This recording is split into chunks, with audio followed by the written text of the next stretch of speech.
G'day everybody, my name is Lowell and welcome to the channel. So we have an interesting reaction video for us today. This is going to be the fallen of World War II. So let's jump in. Let's have a look at this one. The average lifespan of an American is 80 years. And an 80-year-old today was 10 when World War II ended, 4 when it began. Dang. A soldier who saw battle would have to be in his late 80s, at least today. Generals, political leaders, the decision makers of the war, few are still with us. And over the past few decades, we've seen authors and filmmakers rush to capture stories from survivors before this connection of memory is lost.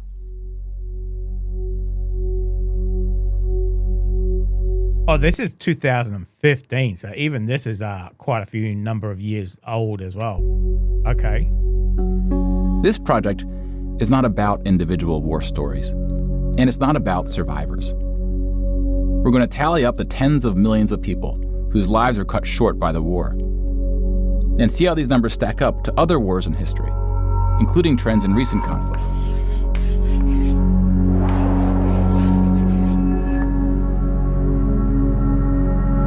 We'll be counting soldiers and civilians separately. Each of these figures represents 1,000 people who died. Dang. Civilians were of all walks of life,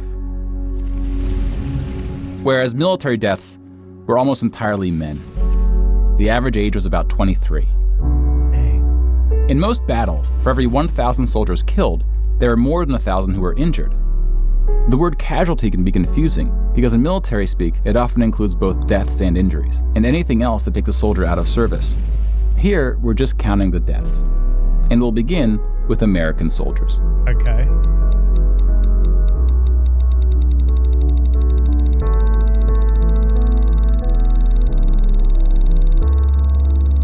Over 400,000 died.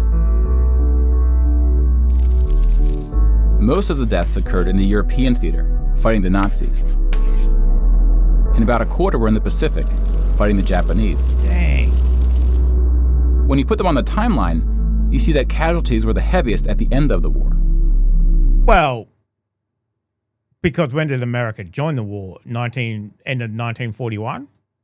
So before that, there wasn't any fighting. Okay. The war began on September 1st, 1939. But the U.S. wasn't willing to join the fight until Pearl Harbor, 2 years in.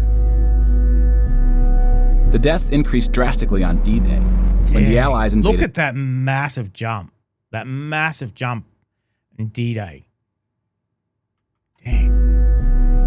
The deaths increased drastically on D-Day, when the Allies invaded Normandy.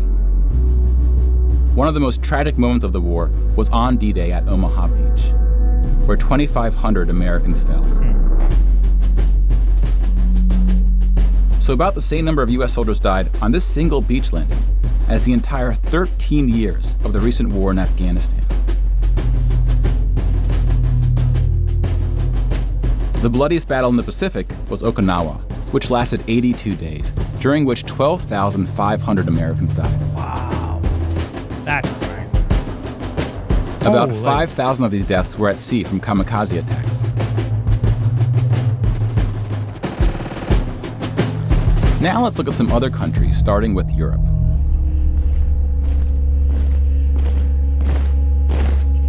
Germany started World War II when it invaded Poland. Poland ultimately lost 200,000 soldiers in the war. Most died after the invasion while the country was occupied by Germany and the Soviet Union.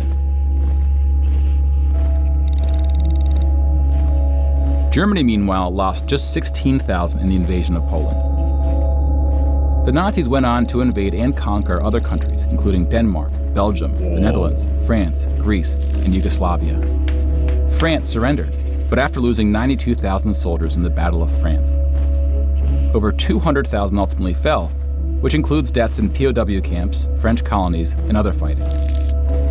Yugoslavia suffered almost 500,000 military deaths. The initial invasion brought relatively few casualties on both sides. But the deaths mounted under Nazi occupation due to guerrilla fighting, civil conflict, and mass executions. Wow. The Nazi invasions were swift, with relatively few German losses. Even the Nazi commanders expressed surprise at their success. And then we have the United Kingdom and the United States, who were not invaded but took the fight to the Nazis. Britain lost about the same number of soldiers as the US, which includes the British colonies. Germany lost about 500,000 soldiers fighting the US and Britain in what is known as the Western Front, which took place in France and Belgium.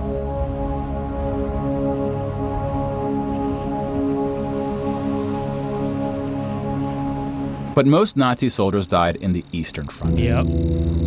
Germany's unsuccessful invasion of the Soviet Union. The numbers are staggering. Holy.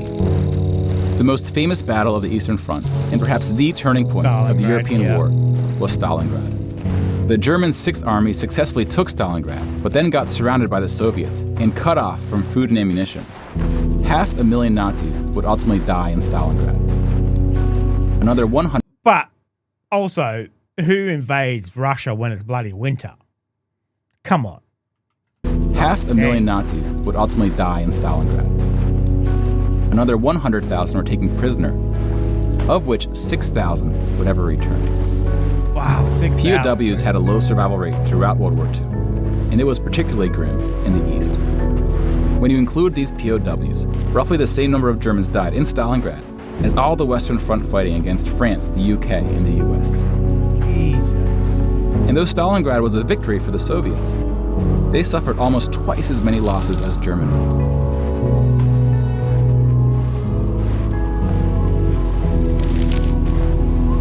The Soviet Union would eventually defeat the once unstoppable German army, killing 2.3 million Nazi soldiers.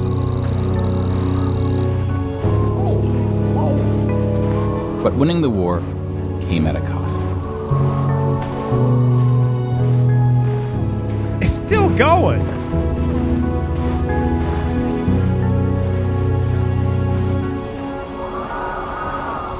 What the hell?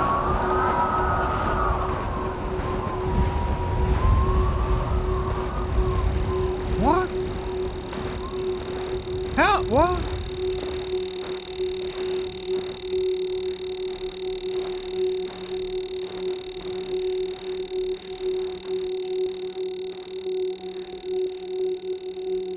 What?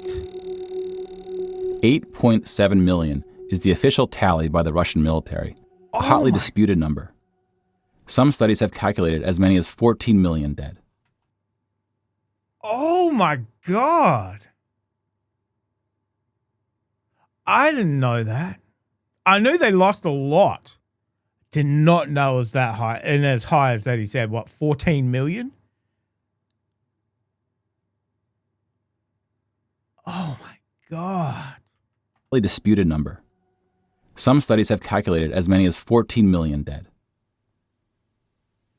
To complete the count of European military deaths, we need to add German deaths from other fronts, including the North and Africa, as well as deaths from other Axis powers allied with the Nazis, Hungary, Romania, and Italy.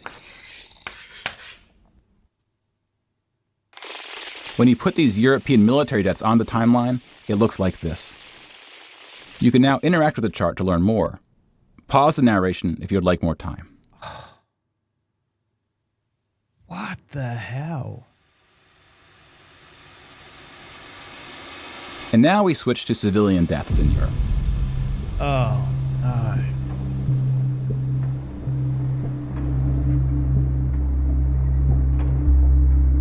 Six million Jewish people were killed in the Holocaust. If you separate this by country, you see that about half, 2.7 million, were Polish. 700,000 were Soviets, followed by Hungary and 17 other countries.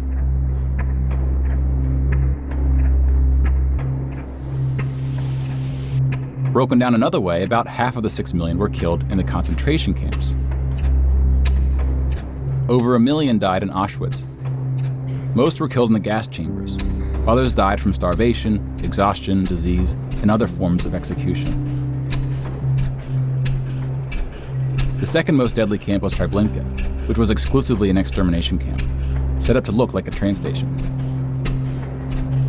Mobile killing groups killed 1.4 million Jews.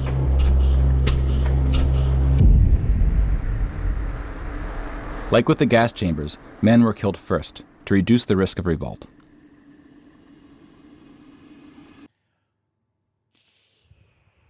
Jeez. Just civilians. Just people caught up in the war, being in the wrong place at the wrong time.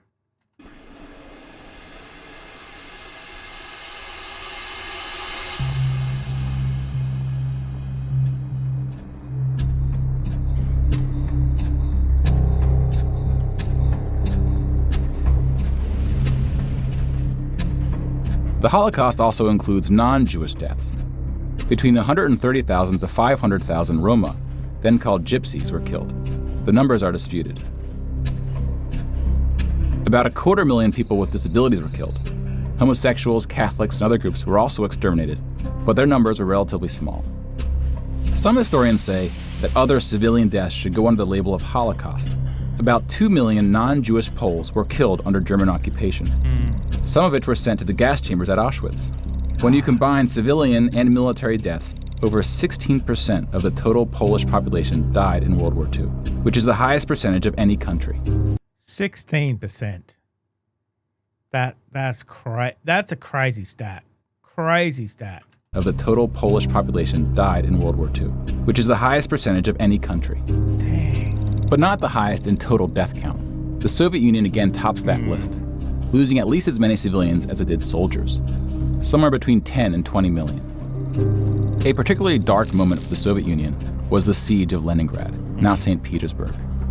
German forces surrounded Leningrad before civilians could be evacuated. Supplies, including food, were cut off for 2.5 years. 1.5 million people died as a result, mostly from starvation, mostly civilians. Stalin's cruelty towards his own people is partly responsible for these numbers. He often didn't allow civilians to evacuate from cities, thinking it would cause the soldiers protecting them to fight harder. About 1 million Soviets died in Stalin's own labor camps, called the Gulag. Just about every country suffered civilian losses, especially countries who were invaded. While many died as a result of so-called collateral damage, the biggest numbers occurred when it was no accident. Civilians were exterminated, purposely fired upon or bombed, used as human shields, or intentionally deprived of food. The intentional killing of civilians was done by most warring parties, including the United Kingdom and the United States. The United Kingdom was spared of a land invasion, but still lost 60,000 civilians, largely from German air raids or blitzes, often directed at civilian population centers. The UK did the same to German cities at a much greater magnitude, causing about 10 times the number of deaths. But most German civilian deaths came from the ground at the late stage of the war. When the Nazi regime collapsed, civilians living in occupied regions had to desperately flee from the advancing Soviet army. Rapes were widespread, and death estimates ranged from 600,000 to 3 million.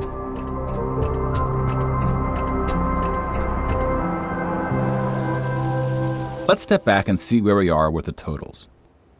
22 We just counted million. about 20 million civilian deaths in Europe. If you add this to the European military deaths we already covered, it brings us to over 40 million. Then we have the Asian theater. Here we see the vast majority of military deaths in Asia came from China and Japan. On the civilian side, about 6 million deaths from China, Indonesia, Korea, Indochina, and the Philippines can be attributed to Japanese war crimes, which are sometimes compared to the Nazi atrocities due to the sheer scale of the cruelty. China had the second highest death count after the Soviet Union. And like the Soviets, the Chinese government demonstrated a stunning willingness to sacrifice its own people. Chinese nationalists opened the dike at the Yellow River, hoping the flood would halt the Japanese advance. 500,000 Chinese civilians or more were killed. Oh my God. Which is Imagine flooding your own people. You know, that is crazy. Crazy. 500,000 Chinese civilians or more were killed, which is 2 or 3 times the number who died in all countries in the 2004 Asian tsunamis. But the invasion of China only cost Japan 200,000 soldiers. Most were killed fighting the US and allies in the Pacific War. A significant portion of Japanese civilian deaths were caused by American firebombing and the 2 nuclear attacks. Contrary to official U.S. statements, these airstrikes were directed at civilian populations, not military targets. When you add all the deaths outside of Europe, it brings us to a grand total of 70 million for the war, give or take depending on who's counting and what civilian deaths get included. More people died in World War II than in any other war in history. For comparison, here are 20 or so of the very worst wars and atrocities we have on record. Some of these are more of atrocities than wars, but we've seen how that distinction can get blurry. Some of these spanned across centuries. World War II had the highest body count, and it all happened in just 6 years. The world's population has grown significantly since the earliest atrocities on this list. If you want to compare them in terms of what percentage of the world died, we can adjust the chart to look like this. This rough approximation tells us there may have been more devastating wars before World War II, proportionally speaking.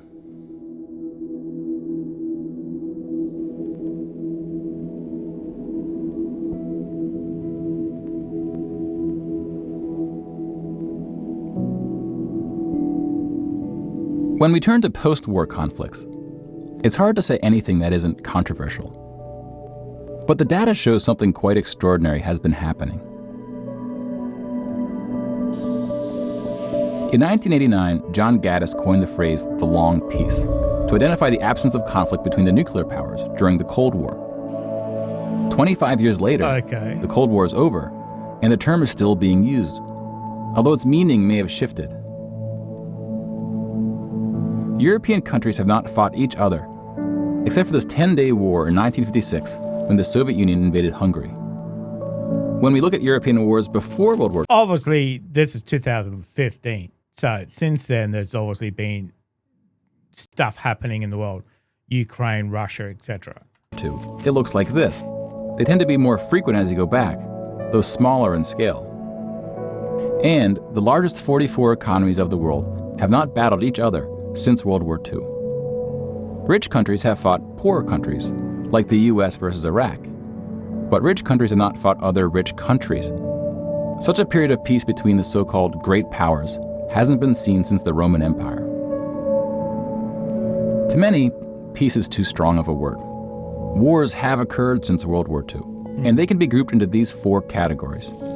We don't see colonial wars anymore. We've already noted that interstate wars between rich countries have not occurred at all. And here we see wars involving smaller economies have tapered off.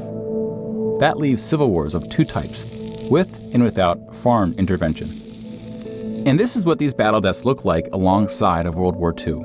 More people died fighting in World War II than in all the wars since. And again, we can't forget about world population, which has almost tripled since World War II. If we scale these numbers to show deaths in proportion to world population, showing the likelihood that a person on Earth dies in battle, the downward trend becomes even more pronounced. Now, this isn't to infer anything about why this trend is occurring. That's a discussion for another day. You can now interact with this chart to explore what conflicts are behind the totals. Now, bear in mind, we're just looking at battle deaths here, not civilian deaths, but those too are in decline.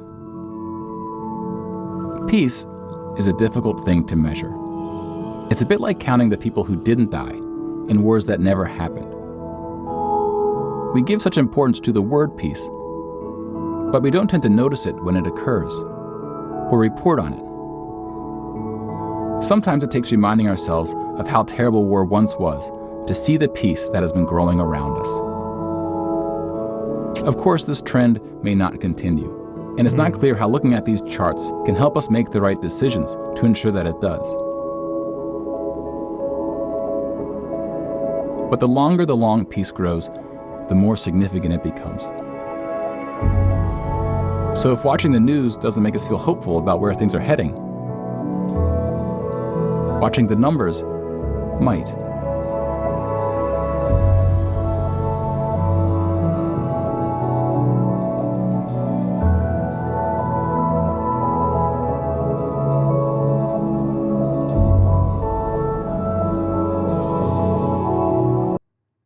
That was a very sobering video. We know World War II was horrific. we know there was a lot of people killed. I think sometimes you forget how many civilians were affected, especially in Russia. You know, that really surprised me. I knew there was a lot. I didn't realize it was almost 1-on-1 with the soldiers. But seeing that red line for the Soviet Union just continue to climb, it's just like, oh my God, that is horrific. You know, when you get one or two people that have died, you know, you can mourn that because, you know, it's only a very few number, you know, 2 people you can know them personally. But once it starts climbing to 1 million, 2 million, 10 million, whatever, it starts to overwhelm you that it just becomes a number. But you got to remember, they're real people too.